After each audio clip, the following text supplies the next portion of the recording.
Teaser. She vanished into the old house's rain-soaked garden. 6 months later, her body was found, but the killer hid in plain sight.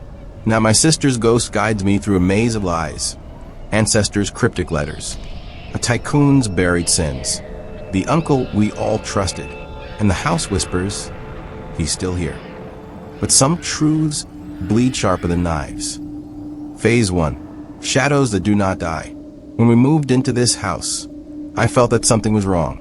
I remember my mother saying that this house had been in our family for many years, but I knew something was hiding in its dark corners, in its old walls, which seemed to be soaked with foreign secrets. This house was full of history, but not the kind they wanted to tell us. Mom insisted that this would be a fresh start for us, that in the village we would be alive, free from the noise of the city. But I felt that there was something terrifying in this place. The house was old, forgotten, with broken windows and a foggy garden that looked more like a cemetery than a green retreat. Every corner was filled with the feeling of something long lost and hidden, as if the place itself was screaming in the dark. Lena and I had always been close, but here, in this house, everything changed. Lena was a girl full of energy. She loved to play in the garden, run through the grass and look at the stars. But in this house, in this garden, she started acting strangely. She talked about sounds that weren't there, movements in the dark corners. She constantly said that something was watching us, something old, forgotten, but never explained what it was.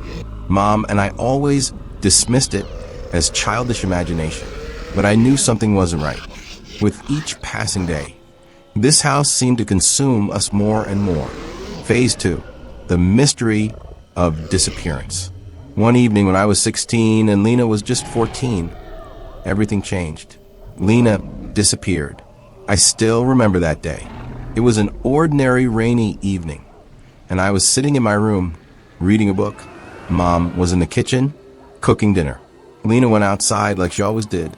She didn't say exactly what she was going to do, just that she was going to walk in the garden. And I didn't try to stop her. A few hours passed, and I started feeling an odd sense of unease. The house was quiet. Even the sounds of rain couldn't drown out that feeling. I went into the garden calling for Lena, but she was nowhere to be found. I checked every corner, climbed up to the attic, looked in the basement. Nothing. Mom couldn't find her either. When we called the police, no one could explain how she could have disappeared. She had been alone all evening, and suddenly she was gone, without a trace. Weeks passed, then months. She was declared missing, but I knew she hadn't left. She couldn't just leave like that, leaving me with this house. Half a year later, her body was found in the deepest corner of the garden. It was hidden under a pile of dirt, in the very place where she used to spend hours. But this wasn't just a disappearance. When the police uncovered the grave, it turned out that her death was not an accident. There were signs of struggle on her body, and around her, signs that she had tried to escape. Someone had held her. Someone had hidden her here. But who? Why hadn't anyone noticed this earlier? And why hadn't the police found her sooner if she had been so close? It was all strange. Her death remained unsolved, but we all knew one thing. She had been murdered. Someone in this house knew more than they were saying. Phase 3, the ghosts return. At the moment when I stood in the very place where her body had been found, I felt the walls of the house begin to close in on me. I didn't know what to do with this place, with this house that had always been such a home, but was actually hiding a murder. I started searching for answers, studying the house, books, photographs, but I couldn't find anything. It was as if everything was blocked. The house wouldn't let me see the truth. It seemed that every corner hid its own story, but it didn't want to reveal it. And then one night, everything became clear. I woke up with a strange sensation. In that moment, I realized that I had to find the answer. I went into the hallway again, and that's when I saw her, Lena, exactly like she was in childhood. She stood by the window, her hair flowing, even though the window was closed. She didn't move, didn't speak, but her eyes were filled with pain. She stared into the emptiness, but I knew she was waiting for me to understand something. "You have to find him," she said. I couldn't take my eyes off her. Those words echoed in my head. Who was he? Why was she telling me this? And what exactly was I supposed to find? Phase 4. Secrets that cannot be hidden. After I saw Lena, I could no longer sit and wait. I began searching for something that could reveal the truth. I started digging, ignoring the fear. With every step I took in this house, it seemed like I was getting closer to the answer. At first, I searched through old books in the attic, where records about our house were kept. I found strange letters written by my ancestors. They were full of riddles and half-forgotten information. In one of these letters, I found a clue that something dark was connected to this house. My grandfather and his brother, as well as several other people in the family, had been involved with a local rich man who had lived here many years ago. Everyone wrote about how strange he was, a man who memorialized his dark deeds in this house. And then, among these letters, I found another important detail. A letter dated just a few years ago that, by a twist of fate, had ended up in my mother's journal. It spoke of a man who was linked to Lena's death. It was my uncle. The man we all trusted had been hiding the truth about her disappearance. He had tried to silence her, but she couldn't be silenced. She knew what was hidden in this house, and she had witnessed his dark deeds. Now I know that my sister didn't just come back to be near me. She came back so I would uncover the secret. I was supposed to find him. I had to do it for her. Now that I know who was responsible for her death, I will fight for her. I will do everything I can to make sure her soul can rest in peace. Because she wasn't just a victim of this house. She was its key.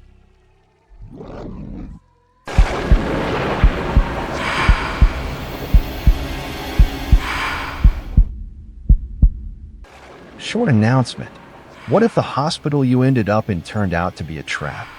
Where doctors are ghosts, patients are hostages, and every floor hides a new secret. This is the story of a group of people trapped in a strange hospital where reality distorts and the past returns to remind them of itself. They search for a way out, but with every step, they realize that escape is only possible by unraveling the mystery of this place. But what if the truth turns out to be more terrifying than they could have imagined? The 7th floor, Labyrinth of Shadows, is a story about fear, loss, and the struggle for survival in a world where the line between reality and nightmare blurs. Day 1. I had been suffering from frequent headaches for a long time. These weren't just unpleasant, they were so intense that I couldn't sleep, work, or communicate normally. Sometimes it felt like my head was about to split open. After several visits to doctors, they finally suggested hospitalization for a more thorough examination. I was ready for it, though I was nervous. Recalling my past visits to hospitals, I always felt a certain darkness, as if the walls of these places were soaked in suffering. I packed my things, a couple of books, a notebook with notes, and a diary where I wrote down everything that bothered me. These were my personal moments, my struggles. That day, I decided I would fight the pain. This hospitalization was my chance to get better. In the morning, I arrived at the hospital and was placed on the 7th floor, in a bright room with a view of the park and a memorial. Such a place could be calming, and I hoped my pain would ease here, even if just a little. The room was spacious, with high ceilings and large windows that let in soft sunlight. I was pleasantly surprised that the atmosphere here wasn't as gloomy as in other places. I quickly got acquainted with the medical staff. The doctors were professional and kind, and the nurses were attentive and caring. My roommates immediately caught my attention. Lily Tall, with striking green eyes and blonde hair. She was so calm that it seemed like everything around her slowed down. She helped me settle in, and we quickly found common ground. Then came Jake and Chris. Jake was tall and strong, with deep dark eyes and an intense gaze. He immediately offered to help when I was trying to arrange my things on the nightstand. Chris was quiet, but his warm smile made the atmosphere in the room lighter. By lunchtime, we were already sitting together at the table in the cafeteria, chatting and sharing stories. Lily told us she worked for a large company and, despite her confidence, felt lonely because she was an orphan and lived alone. Jake admitted that his life wasn't as rosy as it seemed. He was a lawyer but got his job through his father's connections, with whom he had a strained relationship. Chris, on the other hand, was a surgeon but had been admitted here to take a break from work. I told him I was a psychologist, and that's how we found common ground. In the evening, we decided to watch a movie. It was strange, tense, with elements of a psychological thriller. Although the film was frightening, it had a deep meaning, and after watching it, we all fell into thought. At that moment, a nurse came in and gave us all injections. I was surprised because we had already completed our evening procedures, but no one asked any questions. We simply accepted it as normal. Day 2. I woke up to absolute silence. No one was in the room. It was strange. Usually someone was always nearby, but at that moment, I didn't hear any footsteps or rustling. Everything was dead silent. The window was slightly open, and a dim light from the hallway barely illuminated the room. I got out of bed, trying to figure out what was going on. Stepping into the hallway, I felt that something was off. The corridor, which had seemed ordinary during the day, now looked endless and strange. The floor was covered in cracks, and the ceiling seemed like it was on the verge of collapsing, with metal rods sticking out. The air was filled with a strange atmosphere, as if the entire world around me had stopped being real. I walked down the hallway and suddenly noticed a shadow flickering behind one of the doors. My heart immediately started racing, but I decided to investigate. Approaching the door, I carefully opened it. The room was empty, with only faint rustling sounds and a light smell of dust. I called out, but only a shadow responded.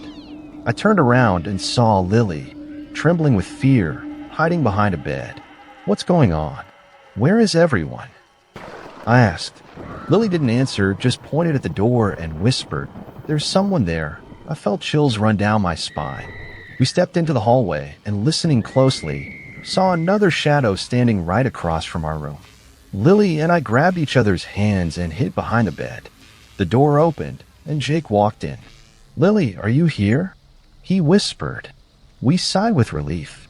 Once he joined us, Jake explained that he had searched the entire floor, but found no one. We decided to return to our room, but on the way, we ran into a nurse. She silently entered our room, and when she turned to us, I saw her face. It was blue, her makeup smeared, and she looked like a corpse. I couldn't believe my eyes. I screamed and passed out. When I came to, I was back in my bed. Lily, Jake, and Chris were in their places, but their expressions were strange and unreadable. We sat in silence, realizing we had all seen the same thing. Day 3. That night, we spent a long time discussing what had happened. Lily was terrified to her core, her eyes glistening with fear, but she couldn't explain what exactly was wrong. Chris, who always seemed calm and composed, told us something strange about the hospital. He said it had been built on the site of an old cemetery. In the 1980s, construction had to be halted due to strange incidents. Workers disappeared, and it later turned out that a cult had once operated there, performing dark rituals. After the cult was destroyed, people continued to vanish, and rumors spread that the hospital walls were cursed. "This place is cursed," Chris said. "The souls of the dead still wander these halls." We didn't know what to think. That evening, the nurse came again with injections. Lily refused at first, but we convinced her. By then, we were so scared that we couldn't resist. Day 4. When I woke up, the morning light softly filled the room. Everyone around me was still asleep, just like the day before. Tired of lying around, I decided to get up. Through the window, I could see the picturesque park with its green alleys and a light mist that gave the morning a mystical charm. The view immediately pleased me, and feeling a slight weakness from lack of sleep, I decided to take a walk there after lunch. Lost in my thoughts, I quietly paced the room, trying to process everything that was happening around me, but soon this woke the others. Their eyes showed curiosity, not the nightmarish terror that had haunted us, and somehow that was reassuring. Maybe we had really imagined it all, influenced by the emotions from the movie. Almost an hour had passed since we had been waiting for the nurse to come for our next procedure, but the silence was all-encompassing, as if we had entered some timeless void. It was almost noon, and even the usual noise of the hospital was gone. I exchanged glances with Chris and Jake, and we all realized something was wrong. We decided to go out into the hallway to see what was happening. It was empty. The lights were on, but there wasn't a single person around. We headed to the neighboring room, hoping to find out if anyone had come to them. When we entered, our eyes couldn't believe what they saw. The beds were made as if no one had ever been there. We checked the other rooms, and the same scene repeated. Shock and growing fear gripped our hearts. We couldn't believe our eyes. After discussing, we decided to search the entire hospital. We called out, hoping someone would respond, but no one did. It's no use, we need another plan. But what? Jake said, walking up to me. Jake, it's obvious we need to do something, but where did everyone go? I glanced at Chris, who was already heading toward the security room. I'll check the security room. There should be surveillance cameras there. Maybe we can find something out, Chris replied. We kept moving forward when suddenly, from somewhere nearby, we heard a strange, intermittent noise. It sounded like a machine. We followed the sound and found a woman in a wheelchair in one corner of the hallway. She was stuck, banging her head against the wall. We called out to her, but she didn't respond. Approaching her, Jake gently touched her shoulder, and her head slumped back. We saw her face. It was disfigured, with no eyes. Everyone froze in horror. Lily, standing nearby, couldn't take it and started having a panic attack. We tried to calm her down, but realized we needed to act, even if we didn't understand what was happening. We moved on and soon reached the security room, where we hoped to find some information. But there was no one there either. The only things we found were radios, a few flashlights, and some weapons, including a pistol with ammunition. We took everything, not knowing what awaited us. We need to head to the elevator, Jake said, and I looked at Lily. You take her hand so she's not as scared. Okay, Jake replied, walking over to Lily and trying to calm her down. Come on, get up. When we reached the elevator, Lily panicked again and refused to get in. We decided to take the stairs, but found all the doors to the stairwells were locked. Even the fire exits. The guys tried to break them down, but they couldn't. We have to take the elevator, no matter what, I said, already feeling the growing terror. When we finally entered the elevator, Chris pressed the button for the first floor, and it started moving. But after a few seconds, it got stuck. The indicator blinked, showing we were stuck between the 6th and 7th floors. The lights went out, and a terrifying silence fell. Damn it! Lily exclaimed, panicking. I told you not to get in the elevator. Lily, quiet, Jake snapped. Your hysterics aren't helping. What do we do now? Chris asked. I'm not climbing out there. Chris, scared of elevators? Jake smirked. Yeah, I'm scared. I'm a psychologist, but I can't explain any of this. It doesn't make sense. Suddenly, the elevator moved, and the lights came back on. The screen started flickering, showing static. Then the TV turned on by itself. The noise became unbearable, the radio buzzed, and all the equipment around us started working at once. The lights flickered, and in the window, we saw a silhouette. It moved, and then it spoke. What is that? I exclaimed, horrified. As the silhouette approached, we realized it wasn't a person, but something else. Ghost? Before we could process it, the door to the room we had run into opened, and the ghost passed through it as if there were no barrier. I leaned on some equipment, and at that moment, everything went dark. It disappeared. What was that? I asked, my hand shaking. It was a ghost, Chris said, stunned. Ghosts don't exist. It's all in our heads. Lily tried to argue.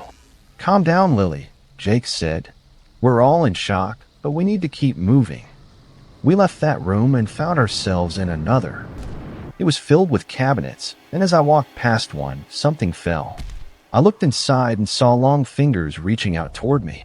It wasn't a hand, but something that seemed to drag itself toward my throat. I froze in terror, unable to move. The others, hearing my scream, rushed over, but by the time they reached me, the fingers had disappeared as if they had never been there. We searched the room but found no traces or evidence of what we had just seen. It was unbearably terrifying. All I could feel was the cold emanating from whatever had tried to grab me. Oh, where is it? Where are those hands? Chris asked, panicking. I don't know, I replied, unable to look away from the spot where it had appeared. They're gone. The others couldn't understand what had happened and started searching the rest of the room, but like me, they found nothing. It was as if the creature had appeared only to scare us and then vanished, leaving us in complete confusion. As we tried to move forward, I noticed something was wrong with Lily. She was pale and nervous, her face twisted as if from something invisible. We needed to hurry, but no matter where we went, it felt like the entire place, this terrible labyrinth, was closing in on us. Day 5. I woke up in the morning, completely disoriented. Everything around me was blurry, as if I had woken up in a nightmare. I was lying among sharp shards of glass that reflected my face, distorted with terror. The pain was unbearable, and my whole body ached from a strange chill, as if I had spent an eternity in icy water. My heart was racing, but my mind was empty, as if someone had erased all my memories, leaving only emptiness and fear. I tried to sit up, but could barely stay on my feet. The glass shards crunched under my nails as I moved. The walls seemed to close in, and my head was in a fog. I couldn't understand what had happened or where we were. Only when I heard familiar voices did I feel a little better. It was Jake and Chris sitting nearby. Jake looked just as lost as I was. He stood up and offered me a hand, helping me to my feet. Chris sat silently, clenching his fists, clearly in shock from what had happened. He was pale like the rest of us, but there was something in his eyes that I couldn't quite understand. I looked at them and, unable to hide my anxiety, said, "Lily, she left us a message. She said this isn't a hospital, it's something else." We were supposed to leave. My voice sounded like it was coming from another world, and I barely understood what I was saying. My heart ached from the memories of those strange days, what had happened in this place, and how it had all ended. I told him about the note Lily had left and about this place, how she said everyone here wasn't real, that this place had been abandoned, just like us, and that no one had ever left here alive. No nurses, no doctors, they had all disappeared, just like the hospital itself. Chris, unable to contain his frustration, said, "Let's get out of here before they bury us under this building too." Jake agreed. He quickly wrote a demand to demolish the cursed place, urging the authorities to conduct a full investigation. We knew we had to leave as soon as possible. And at some point, those words became reality. When we finally stepped outside, into the empty, unguarded street, I felt like we had truly escaped. It was as if we had entered another world, no longer connected to the nightmare we had endured. We were free, and for a moment, it seemed almost impossible. A year passed. I returned to my normal life, but it was hard to forget what had happened. The local authorities not only demolished the building, but also conducted a full investigation. They claimed the hospital had been closed for years and that no one should have been inside. They said all the incidents involving the disappearance of staff were just rumors. But I knew better. That dark, mysterious place had left a mark on our memories. But here's the strangest part.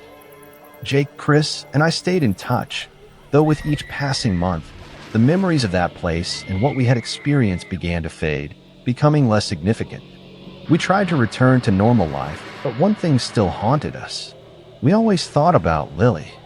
Yes, we still couldn't forget her. But despite all our searches, all the conversations with doctors and investigations into the hospital, there was no trace of her. No photos, no records in the archives. And the same went for all the doctors and staff we had seen. They were like shadows.